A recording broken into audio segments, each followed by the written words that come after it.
I do not know when the Third World War will be fought, but I can tell you what they will use in the Fourth. They'll use rocks. We have learned from World War I and World War II that a world war causes immense destruction, both mentally and physically, to the world. And World War III will only get worse.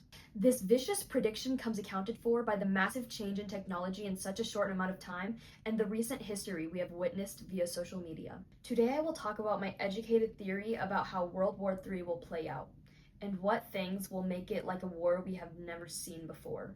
I'm going to start off my presentation by doing a quick representation of what happened in the First and Second World War on my beautiful map I just drew. World War I began with the Sarajevo assassination of Archduke Franz Ferdinand, June 28, 1914.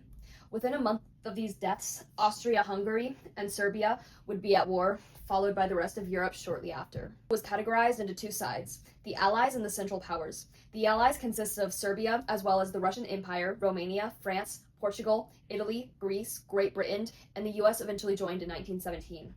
The Central Powers consist of the Austria-Hungary Empire, as well as the German Empire, Bulgaria, and the Ottoman Empire. It eventually ended once Germany signed the armistice November 11th, 1918, surrendering to the Allied powers. Now moving on to World War II.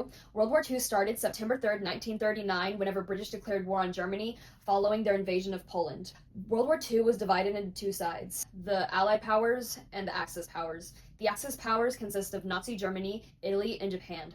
The Allied powers consist of the United States, the United Kingdom, the Soviet Union, France, and China. World War II eventually ended after Japan surrendered to the United States after the bombs were dropped on Hiroshima and Nagasaki on August 6th and 9th, 1942. Let's start off by talking about the allies of both Russia and Ukraine. Ukraine's allies consist of the United States being their biggest donor throughout this battle. We have supported Ukraine throughout their whole dispute with approximately $195 billion in aid to Ukraine for military assistance and direct budget support. The European Union is also on Ukraine's side. The European Union has expressed sanctions against Russia ever since it annexed Crimea and supporting separatists in eastern Ukraine. Member states have applied Ukraine with military equipment and financial aid, the bigger donors being Germany and France. Now for Russia's accomplices. We have Belarus, which allowed Russia to stage part of its invasion from its territory, host military drills, and use Belarusian military bases. Belarus's new constitution allows for hosting Russian nuclear weapons on its territory now as well. Iran provided Russia with drones and ballistic missiles and assisted in establishing drone production facilities within Russia. Iran has consistently supported Russia in international forums, voting against UN resolutions condemning Russia's actions in Ukraine. People have referred to this group that's supporting Russia as the Axis upheaval, countries seeking to disrupt and end the current international order and diminish American power. Looking at the different comradeships of these countries, we notice that much of the alliances have authoritarian regimes. This is not an unintentional happenstance. It is probable to guess that they take inspiration from Putin's fascist regime of Russia and want to feed off of that dictatorship energy. Russian President Vladimir Putin invoked World War II to justify Russia's invasion of Ukraine, saying in televised remarks last week that his offensive aimed to denazify the country, whose democratically elected president is Jewish and lost relatives in the Holocaust. You need to dehumanize the other side before you murder them, and that's what's going on right now. Putin has also distanced himself from Israeli Prime Minister Benjamin Netanyahu and criticized Israel for its war in Gaza, which he said amounted to the total destruction of the civilian population. Russia has earned praise from Arab countries for its stance. This stance is enormously juxtaposed with the way Russia is going about Ukraine. There are places being blown up left and right in Ukraine, and it decides to criticize another country for doing the same. Putin referring to Ukrainians as Nazis and taking this humanitarian stance on the Palestine and Israel war shows his manipulative ways. He clearly understands the impact that bombing has on innocent civilians, yet continues to reject a ceasefire against Ukraine. This tells us that Putin will do whatever immoral things he has to do in order to acquire Ukraine's territory, even if that means to start a World War III. An aspect of World War III that will be vastly different from the past history is the recent discovery of nuclear technology. The more resolved state, the state that is willing to run the greatest risk of nuclear war, prevails. When fighting a nuclear war, the winner would likely be the one who is willing to take the greater risks. This is called nuclear brinkmanship. Nuclear brinkmanship is used to cause as much distress via bombs to the opponent as possible in order for them to surrender. We saw nuclear brinkmanship in the past with the bombing of Hiroshima and Nagasaki. The United States attacked until Japan could not physically fight back.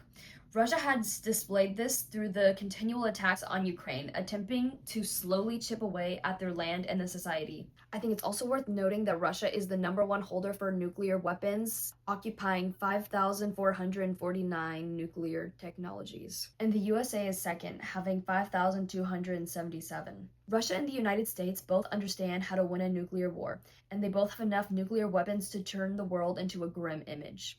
Trump will try his best to exclude the USA out of wars going on out of reason. But if countries were to bomb us for X reason, he would take immediate action. Or is it possible that the United States might be willing at some point to agree with the Axis upheaval that the world should be divided by the great powers into spheres of influence, once again in an attempt to avoid a nucleic war against a group of leaders who despise our modern, liberated, anti-fascist country? Something that will make World War III way different from the past world wars is social media. Our world has been overtaken with unseriousness due to a rapid increase in irony culture. All of the knowledge that we can dream of at the palm of our hands, and we would rather be mindlessly scrolling through videos that don't encourage us to think critically. This inherently leads to us not recognizing the sheer mass of events that have happened around the world. Take this meme posted by the Ukraine government organization. I'm gonna be that one guy who takes memes seriously for a second. This image symbolizes all of the mental repercussions that are given when you are a neighboring country to Russia.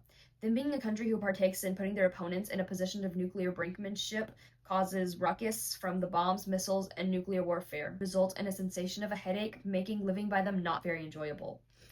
But does this meme do more harm or good when the challenge comes of the viewer's critical analysis of it, or lack thereof? Making Russia's egregious tendency of inflicting harm onto other countries into a joke over time waters down the importance of it. Once it has reached the meme space, people dissociate its seriousness, thinking of the situation. How would World War III affect society mentally? It is worthwhile to recall these things now, when the bounding pulse, the quick flush, and the premonitory aching of war fever are felt in various members of the civilized world. Experiencing World War III would result in you being in a constant fight-or-flight mode, knowing that anyone you love could eventually succumb to their fate. This is a horrific experience, and it can result in a bunch of anxiety and depression and having suicidal thoughts. Your lack of hope will make you struggle with your faith as well. In this time of distress, one may find comfort in being surrounded by their loved ones in the bunkers. Nothing brings people together like shared hardship. We saw this whenever COVID-19 happened. There was a horrendous amount of deaths because of the virus, but all we could do was stay at home and pray for our loved ones. World War III will especially be most scary for the soldiers. It is terrifying to be face to face with your opponent and have to sacrifice yourself for your country. That is why we must give our utmost respect to our soldiers, because they fight for our freedom. I think it is also fascinating how we can intrinsically see the state of the world through the art made during that time period. It is interesting to look at a piece of art and to understand how the painter felt while he was painting it. I think art during World War III would look akin to Guernica by Pablo Picasso, a painting of the bombing of an innocent Spanish town. Like Guernica, it would be a representation of the chaos and demise of war through an abstract portrayal to show the irony of it, to bring across the overall message that war is stupid and pointless, and to advocate against it. The topic of World War III is significant to us because this is our history we are currently facing. We must know our past and recent history to understand how the much more catastrophic World War III will be because of the modern technology with our complacent minds. By focusing in on the world around you, you can advocate against the cruelties happening all around the countries on account of billionaires who don't like each other.